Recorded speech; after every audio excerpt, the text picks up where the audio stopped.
Hello and welcome. My name is Angie Holden and I'm the blogger behind the Country Chic Cottage. Today I'm going to show you how to make your own sublimation flip-flops. This means that you can make custom flip-flops in whatever patterns, styles, whatever you would like. Customize them for like a party, the bride. Maybe you could make, bridal flip-flops. Tons of different options with these flip-flops. So they come white. You sublimate on them, and then you assemble the straps. The sublimation, as well as assembling the straps, is fairly easy. Assembling the straps is probably the most difficult part of the process. Does take a little getting used to, but once you figure it out, you can make these flip-flops in literally minutes. So first, let's take a look at the supplies we're going to use. The supplies you're going to need are as follows. So you'll need heat-resistant tape. I like the 12 by 12 pieces of butcher paper for this, but any protective paper would work. Scissors, needle nose pliers are going to be extremely important, heat-resistant gloves, your sublimation flip-flops themselves, and we're going to take a closer look at those in a second, and then your sublimation print. So this is sublimation ink on sublimation paper printed on a sublimation printer. You will need 8.5 by 14 inch sublimation paper and almost the full thing depending on the size of flip-flops that you have purchased. And I do have 2 of these, one for each side, because 2 of the flip-flops won't fit on one 8.5 by 14 sheet of paper.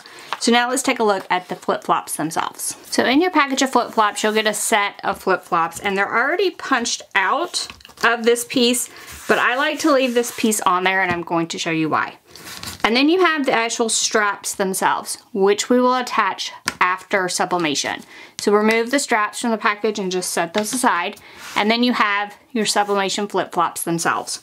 The first thing we want to do is preheat these. I like to preheat them for about 10 seconds. So it's 400 degrees for 60 seconds is the press time. So I preheat 400 degrees for about 10 seconds. Once you've preheated, allow them to cool and then lint roll the entire thing. So you're just lint rolling really the flip-flop area, but I just go over the entire thing. And then we want to add our sublimation prints. It's easier for me to leave this in the surround. The tape sticks very well to the surrounding piece. However, if you were to try to tape to the print, like just take these out and tape it, I found that much more difficult. So I like to leave these in. So what I like to do is just sort of trim away any white areas of the print on 2 sides. So top and side. And then sort of add that over the flip-flop. And just kind of crease a little bit where it should be cut. So this can overhang the flip-flop, but I don't want to waste too much of this print. Like I can use this portion of the print for another small project. So I just like to cut those away. And then if I can keep it from hanging over the edge of this surrounding piece, then I won't get any ink on my bottom piece of protective paper. And that will allow me to use it like over and over and over again. So now I'm going to tape this into place. I don't want to get the print for the first flip-flop over here on the second one. And I don't want to get any tape on this. But I can tape anywhere else. So I can just go ahead and tape around. And I'm right up to the edge over there, which is fine. Now, if you have a design where you need to line up something specific, say you put a monogram here on the heel, you might want to sublimate these. They do sublimate fine taking them out. You might want to do it that way instead, but I like it this way in order to tape them. If you were to take them out, you might need like an adhesive spray or something like that. So now we were going to cut this other print to size, again, just with scissors. Now what I do not want to do here is to overlap these prints, because this area of the flip-flop on this version might get over sublimated and you might be able to tell where it overlapped. So what I'm going to do is I'm going to put some tape on this print but not touching this flip-flop. So I'm just going to put it kind of around, not on the flip-flop but on the surround. Now this area has tape on it, it's protected, so even if I overlap this print a little bit, it's not going to get on this other flip-flop over here. So it would just make like a dark line, which I do not want. So I like to do it that way. And so now I can tape the second print down And for this one, I can tape it to the first print. So I can just kind of run down through here and tape there. Just want to tape it into place while, make sure nothing's going to move. And then we can head to the heat press. What I'm going to do is cover this with protective paper on the top and the bottom. And you do want to be careful when you lift this. So I did this over here kind of to the side. You could do this in your heat press or where your easy press is. You don't want your flip-flops to fall out. But if they do, like you can just turn it over, put them back in.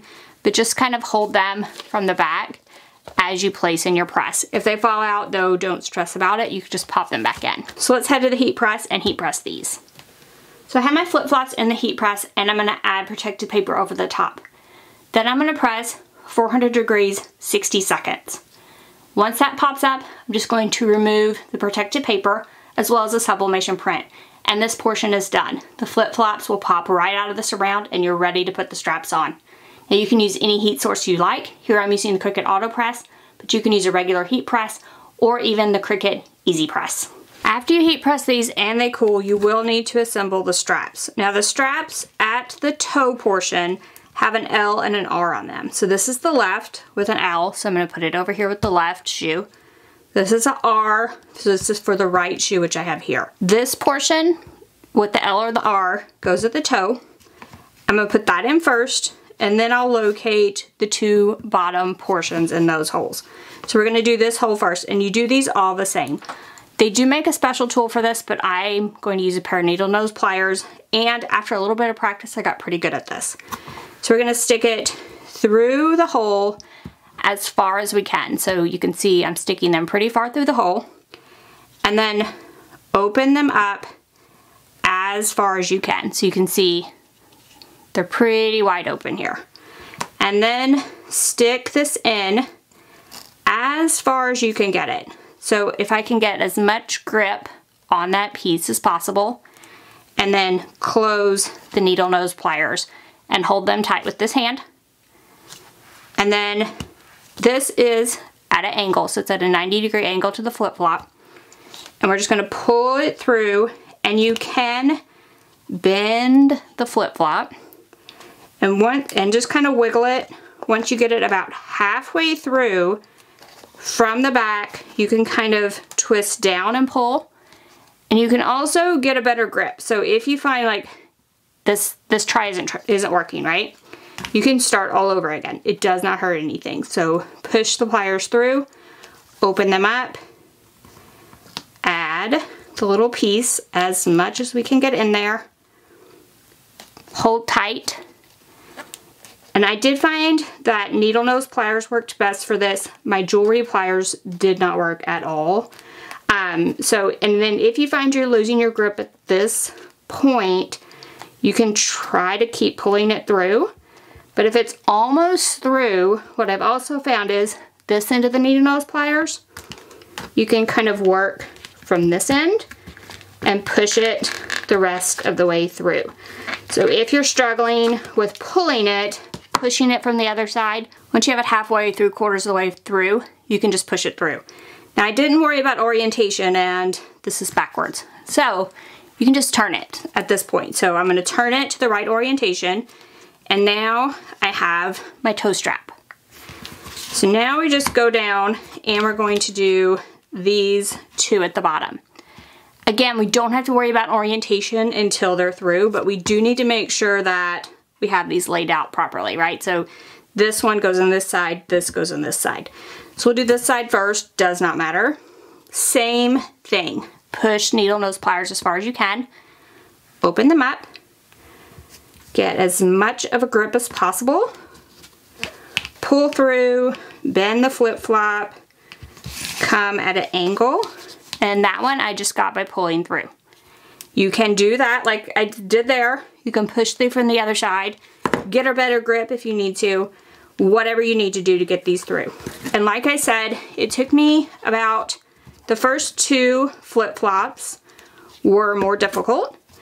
And then I kind of got the hang of it and was able to get them quicker. So I would say not to give up, like try again. Once you get the hang of it, they're not too bad to put in. But you can purchase the specialty tool if you think it's required or if you're going to be making a lot of these. And I did lose my grip on this one, but it's still gonna pull through. So I just had the very, very edge of it and it pulled all the way through. So now that they're pulled through, you can turn them to where they are correct orientation. And there you have a completed flip-flop. So now you just repeat this for as many flip-flops as you want to make. So sublimate, then add your straps. So let's take a look at some of the versions I was able to make. So here are my finished flip-flops. So these are all 3 of the free patterns that I have for you. So if you want the free patterns or the flip-flops themselves, I have links for that in the description below this video. If you're on computer, click show more below the video. If you're on mobile, click the arrow to expand the description or swipe up on the video depending on how you're watching. So all 3 of these turned out great. By the 3rd pair, I could get the straps through there like with no issues at all. So I will say it's a learning curve to get the straps through there, but it's definitely not that hard once you get used to it. I really love the way all 3 of these turned out. I love each of these patterns. Probably my favorite might be this version or maybe this one. And this one I love too. Like I love all 3 of these. I love the floral pattern, the cute little daisies. Super cute patterns to add on flip-flops or any of your other sublimation crafts. So be sure to try to make some custom flip-flops this summer. So now all you have left to do is to decide what you're going to put on your flip-flops.